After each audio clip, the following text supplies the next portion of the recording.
Irgendwann im Laufe der Schwangerschaft trifft der Nestbautrieb jede Schwangere.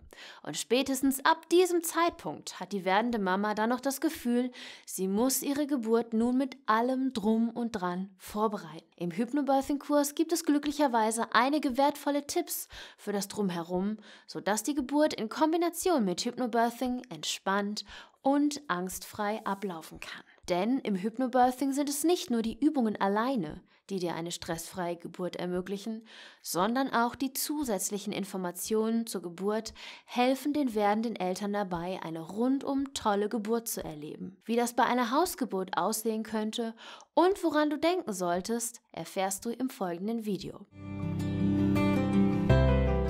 Ich bin Mama von 2 Kindern, ausgebildete Hypnobirthing- und Babymassagekursleiterin, Rückbildungstrainerin, Entspannungstrainerin und Wochenbettcoach. Schön, dass du mein Video anschaust. Auf diesem Kanal findest du jede Woche das wichtigste Wissen rund um Schwangerschaft und Muttersein. Wenn du neu hier bist, dann lohnt es sich zu abonnieren. Liebe werdende Mama, wer kennt es nicht? Man hat voller Elan einen Hypnobirthing-Kurs besucht und alle Informationen eingesaugt und versucht zu verarbeiten und zu strukturieren. Nach der letzten Einheit lässt man das Ganze meist erst einmal sacken und konzentriert sich anschließend auf das Wichtigste, die Hypnobirthing-Übungen für die Geburt. Verständlich. Irgendwann jenseits der 30. Schwangerschaftswoche kommen dann aber die ersten Gedanken zum Drumherum für die Geburt und was in Bezug hierauf im Kurs so alles erwähnt wurde. In diesem Video habe ich also die wichtigsten Dinge für dich noch einmal zusammengefasst. Punkt Nummer 1. Das Setting. Gerade bei einer Hausgeburt ist es der werdenden Mama oft besonders wichtig, sich wohlzufühlen. Oftmals ist der Beweggrund zu einer Hausgeburt auch die Tatsache, dass man seine gewohnte Umgebung für die Geburt nicht verlassen möchte. Denn der Wohlfühlfaktor ist wichtig und ausschlaggebend für die Oxytocinproduktion. Hier sollte man sich für die Hausgeburt also gut überlegen, wie man sich seine Umgebung zu Hause wünscht. Ob man vielleicht schon eine ziemlich genaue Vorstellung davon hat, in welchem Raum der Wohnung man sein Baby auf die Welt bringen möchte. Manche Mamas richten sich hier dann eine Geburtsecke ein. Mit Lichterketten, Kerzen, Affirmationskarten und vielleicht einem Geburtspool. Denn auch eine Wassergeburt ist etwas, von dem viele Hausgeburtsmamas träumen. Hat man also eine liebevoll hergerichtete Umgebung, in der man sich sicher und wohl fühlt, hat man hier schon einen ersten soliden Grundstein für eine entspannte Hypnobirthing-Hausgeburt. Punkt Nummer 2. Der Geburtsbegleiter. Auch die Frage, wer einen durch die Geburt begleiten soll, ist eine sehr wichtige Frage.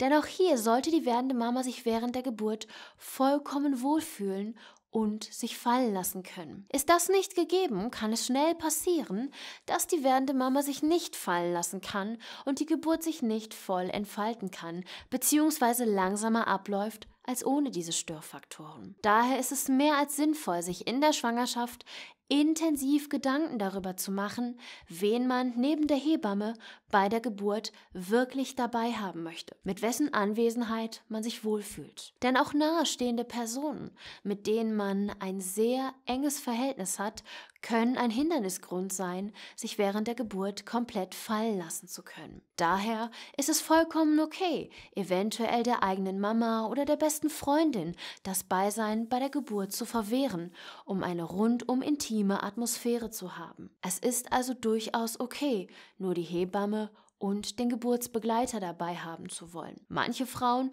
wünschen sich eine Doula oder eine Fotografin zur Unterstützung bzw. um eine Erinnerung für die Zukunft zu haben. Auch hier sollte man sich im Vorfeld Gedanken machen, was man für Wünsche hat und wie sie sich umsetzen lassen. Höre in jedem Fall gut in dich hinein, was sich für dich gut und richtig anfühlt. Punkt Nummer 3.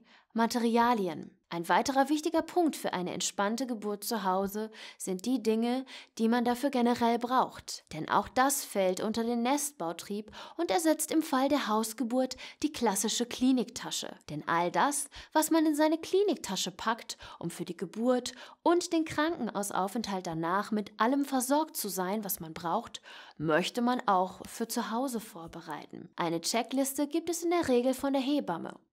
Man kann aber auch selber noch im Internet schauen, was andere Hausgeburtsmamas sich für ihre Hausgeburt besorgt haben und sich so eine eigene Liste zusammenstellen. In der Regel stehen auf dieser Liste Dinge wie Malerplane, Handtücher, Vorlagen und noch ein paar andere Dinge.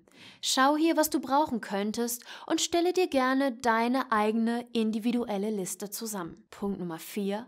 Musik. Ein weiterer Punkt, der den Wohlfühlfaktor während der Geburt erhöhen kann, ist die passende Musik. Wenn du einen Hypnobirthing-Kurs zur Vorbereitung auf die Geburt gemacht hast, hast du bereits ein paar Tracks, die du aus der Schwangerschaft für die Entspannungsübungen kennst und somit während der Geburt benutzen kannst. Hier bietet es sich an, eine Playlist auf dem Handy anzulegen, um die Tracks schnell zu finden. Auch der Partner kann so dann ganz einfach die Aufgabe übernehmen und die Musik starten oder bei Bedarf wechseln. Außerdem ist es sinnvoll, eine weitere Auswahl an Liedern zu haben, die man hören könnte, sollte die werdende Mama gerne etwas anderes, Entspannendes hören wollen. Denn auch das kann durchaus passieren, dass man plötzlich keine Lust auf die Hypnobirthing-Tracks hat.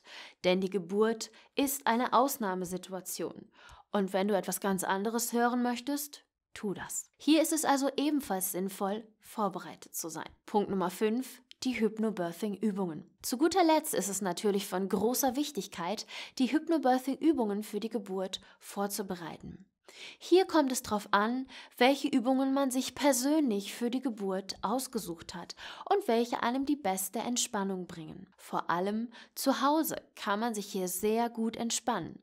Man muss sich als werdende Mama nicht an eine neue Umgebung gewöhnen und es sind keine unbekannten Menschen anwesend. In der Vorbereitung ist es sinnvoll, direkt nachdem man den Hypnobirthing-Kurs besucht hat, mit den Übungen zu beginnen, damit man ganz entspannt jeden Tag ein bisschen üben kann oder, wenn es die Zeit nicht zulässt, mindestens einige Male pro Woche. Natürlich kommt es hier auch immer darauf an, wann man den Kurs besucht hat und wie lange es noch bis zur Geburt ist. Startet man aber direkt mit den Übungen, die man sich persönlich ausgesucht hat, fühlt man sich um einiges sicherer und besser vorbereitet. Falls du gerne wissen möchtest, welche 5 Übungen ich für meine Hausgeburt vorbereite, schau doch mal in dieses Video rein.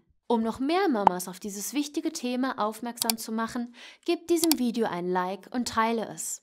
Abonniere den Kanal und läute die Glocke, damit du kein neues Video mehr verpasst. Und hier habe ich außerdem 2 weitere Videos, die für dich auch interessant sein könnten. Bis zum nächsten Video. Deine Marie.